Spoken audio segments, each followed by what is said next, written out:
Hello everyone, welcome to the first module where we are going to understand about the architecting fundamentals on AWS, right?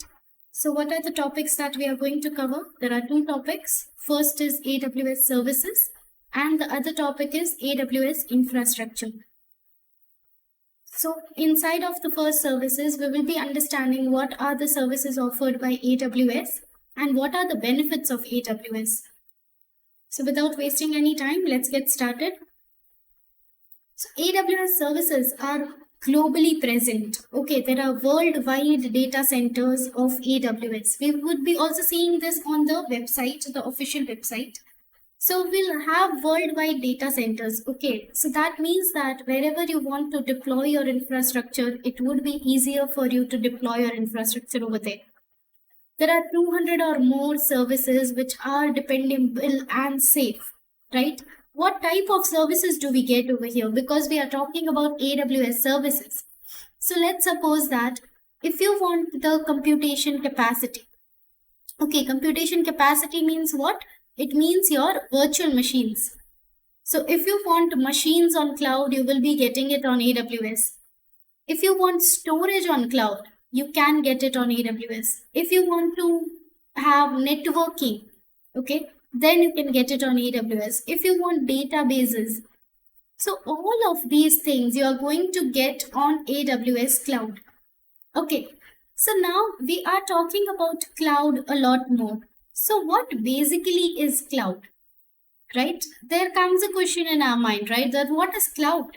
Are the networking resources actually in the cloud, flying here and there? Obviously not, right? So cloud is nothing, but it provides us with the infrastructure. See, there are two types of infrastructure that we can have. Either it can be on cloud or it can be on premises. So when it is on premises, it means that company would be having the building or a space where it would be building its own data centers. Okay, data centers managed by companies or businesses. Right, suppose I'm having one e-commerce website and I have one office for that.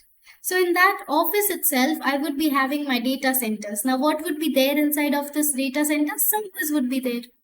And inside of the servers, I can have anything, right? I can create my machines, I can have storage, networking, database, anything can be done on these servers. So that is on premise, where the company itself is managing the entire infrastructure. Then what is on cloud? So on the cloud, we do not manage the data centers. Then who would be managing? The cloud service provider would be managing the data centers. And who are the cloud service providers? AWS is one of the cloud service provider, that is Amazon Web Service. Then we have Microsoft Azure. Then we have Google Cloud, right, GCP. So these are all the different cloud providers. So now when we talk about cloud, in simple words, we can say that every infrastructure or every resource which is required in creating our infrastructure for running our businesses, we get those infrastructures on rent. So you don't have to purchase the servers, you don't have to manage your building, you don't have to worry about networking, power, you don't have to do that.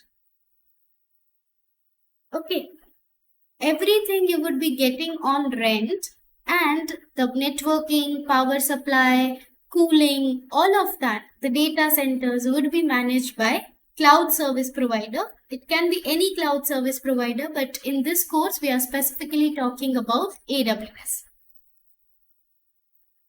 Right? So that is what pay as you go model means. Pay as you go payment or pay as you go model. So whatever you are using, okay, you would be getting charged for that on hourly basis, on minutes basis, on seconds basis. It depends that which service you are using, and accordingly you would be charged for that. And how you will be paying the bill? you would be paying the bill on monthly basis. There are some services where you have to get the commitment of yearly basis as well. But again, the payment can be divided into the monthly basis. So you do not have to pay the upfront cost. Now, when you create the on-premises data center, you have to purchase the servers, you have to give the cost togetherly, right? The upfront cost you have to give. But here, whatever services you are using, you can pay monthly for it. And if you don't want those services, within few clicks, you can terminate those services.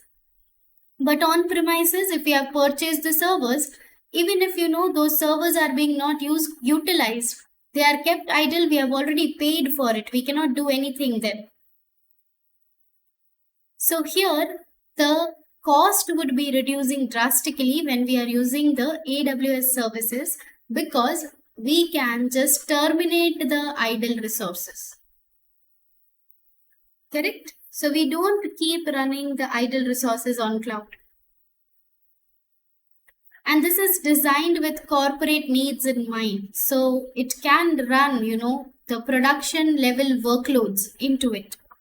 So all the services are mature enough so that they can handle the production workloads.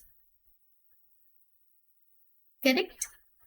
So this was about AWS services.